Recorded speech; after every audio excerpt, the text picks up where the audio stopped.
Oke teman-teman, kembali lagi dengan saya Fahri di Inside Crime. Langsung aja pada hari ini saya mau ngebahas tentang pentingnya psikologi forensik. Tapi sebelum itu saya sudah mengumpulkan beberapa pertanyaan dari teman-teman saya, yaitu orang-orang terdekat saya yang saya tidak bisa sebut namanya. Langsung aja yang pertama yaitu eh, ada pertanyaan tentang apa sih yang dilakukan seorang psikologi forensik. Singkat saja, psikologi forensik berada di persimpangan antara hukum dan psikologi.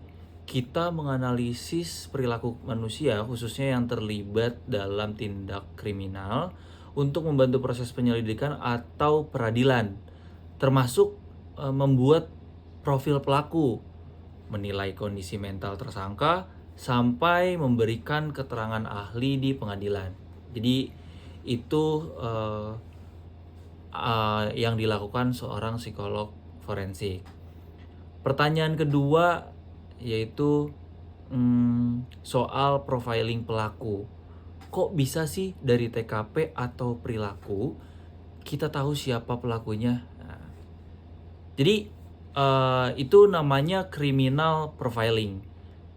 Kita menganalisis pola perilaku, cara korban diperlakukan, hingga benda-benda yang disentuh atau ditinggalkan. Misalnya, pelaku yang terorganisir biasanya rapi, meninggalkan jejak seminimal mungkin.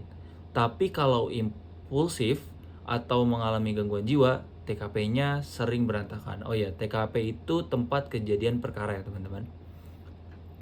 Selanjutnya, pertanyaannya ada, boleh nggak sedikit bocoran kasus yang pernah Fahri tangani? Tentu tapi saya tidak bisa menyebutkan nama ya.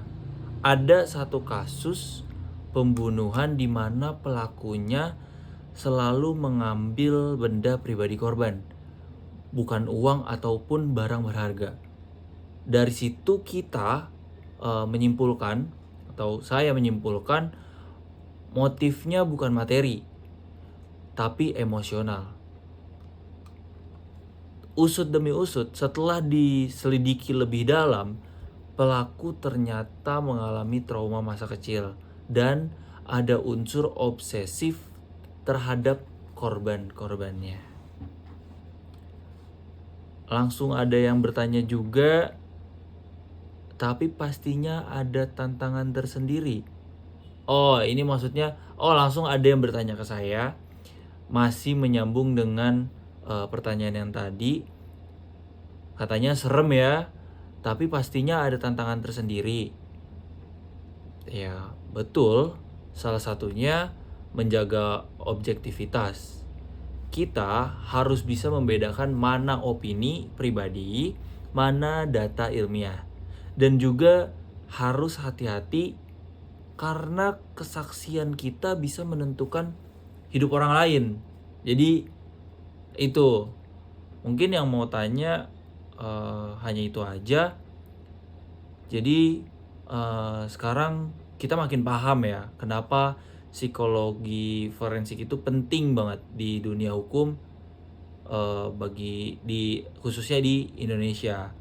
Jadi gitu aja teman-teman, pentingnya psikologi forensik itu di Indonesia atau di dunia hukum.